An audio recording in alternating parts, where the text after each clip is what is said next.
The newspaper. Early civilizations did distribute news. In China, one of the earliest forms of news media was known as the Tipao, created as early as 202 BC. These were palace reports or imperial bulletins distributed by the government and intended for bureaucrats.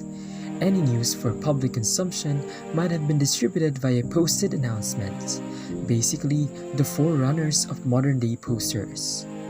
In ancient Rome, Acta Diurna were published prior to 59 BC, as early as 131 BC. These were daily gazettes or news sheets created by the government that contained information for the public, political news, military campaigns, trials, and executions. They were first chiseled in stone or metal. Later, they were handwritten and distributed in public forums or read from scrolls by town criers. Acta Diurna are often considered precursors to the modern newspaper.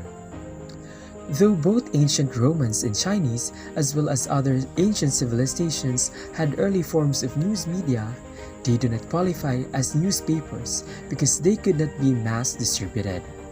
The invention of the printing press that paved the way for true newspapers. The first true newspapers arrived after Johannes Gutenberg introduced his movable type of printing press to the European world around 1440.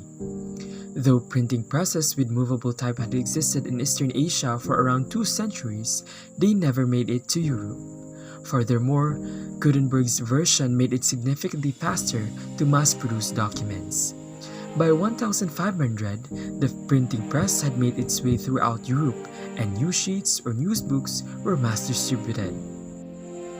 The Relation was the first weekly newspaper published in Germany by Johann Carolus in 1604. The publication satisfied the 4 tenets of a true newspaper. First, accessibility by the public.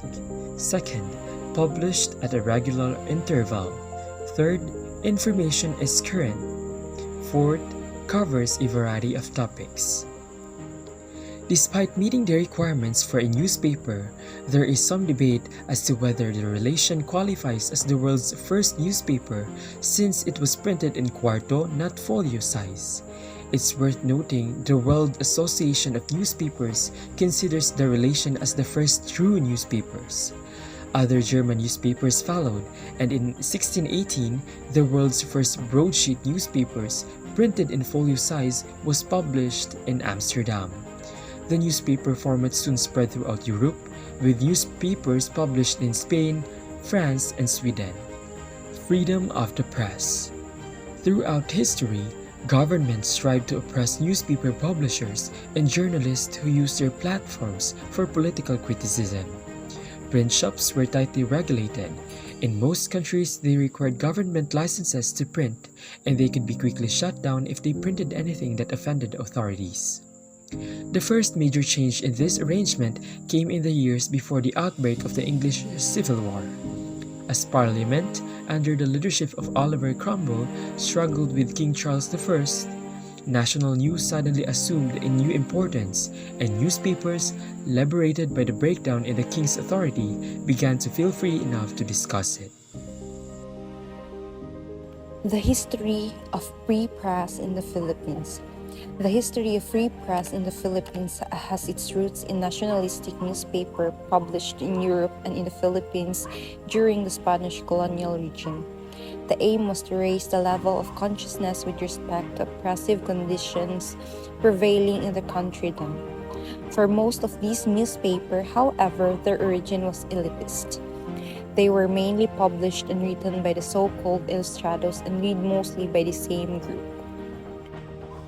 History of the newspaper in the Philippines. Journalism first appeared in the Philippines in the late 1800s. Several publications appeared with the intention of informing and awakening the public to abuses and atrocities committed by the Spaniards and later by the Americans. It encourages people to become aware of the social and political situations that exist at the time. The first newspaper was established in the Philippines in 1811. The paper Del Superior Gobierno was established with the Spanish Governor General himself as editor. It was specifically aimed at local Spaniards, thus focusing primarily on the news from Spain. This, in spite of important domestic events taking place like the growing disenchantment of Filipinos with the colonizers. As a result of strict government censorship, the editorial content of Spanish-era newspapers suffered.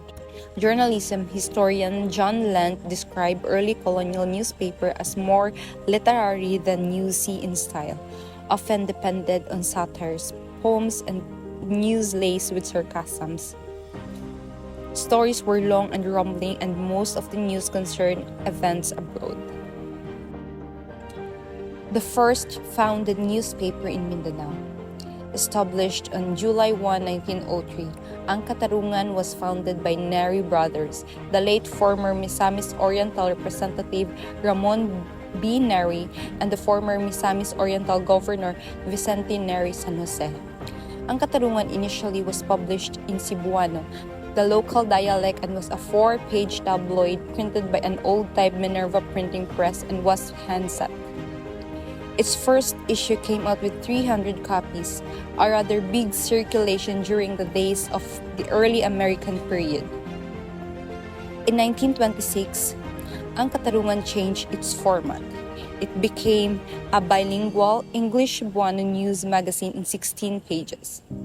Except for the interruption from two fires in 1937 and 1940 and World War II, the paper came out regularly up to the present, making its claim as the oldest existing newspaper in this city valid. Other early founded newspapers in Mindanao. Mindanao Times, founded 1946, the longest-running community newspaper in Mindanao. The other is Mindanao Cross newspaper, first issued on February 6, 1948. It was the first newspaper in Mindanao to undergo a microfilming process to preserve the nation's cultural heritage and promote academic and research interest for the country. The Mindanao Daily Mirror, established in 1950 and the first daily newspaper in Mindanao. The influence of newspapers. The pen is mightier than the sword, and newspapers carried enormous influence over the populace. Examples of these are the pioneering newspaper Baron William Randolph Hearst allegedly used the power of the press to manufacture the Spanish-American War. By pushing for U.S. involvement, Hearst was able to influence public opinion. Once the war began, he was then able to sell more papers covering it. Hearst also used newspapers to attack President William McKinley, who was assassinated. Though it can be said Hearst's actions caused the assassination, it's undeniable his newspapers influenced public sentiment. Another famous example is the Join or Die snake editorial cartoon published by Benjamin Franklin in his Pennsylvania Gazette in 1754. The cartoon was reprinted in newspapers throughout the colonies and promoted the idea of strength in unity as colonists resisted French expansion. Ultimately, those same ideals were incorporated when the colonists revolted and won their independence from England. The history of newspapers is a long and fascinating one. From the early days of handwritten newsletters to the modern digital age, newspapers have long been a staple of our societies. They have served as a source of news, information, and opinion for centuries. They have also played an important role in shaping politics, culture, and society. This report has explored the history of newspapers and their impact on our world. The 21st century has seen a major shift in the newspaper industry. Newspapers are now competing with digital media outlets such as online news sites and blogs for readers. In response, many newspapers have adopted digital formats such as websites and apps. This has allowed them to reach a wider audience and distribute their content more quickly.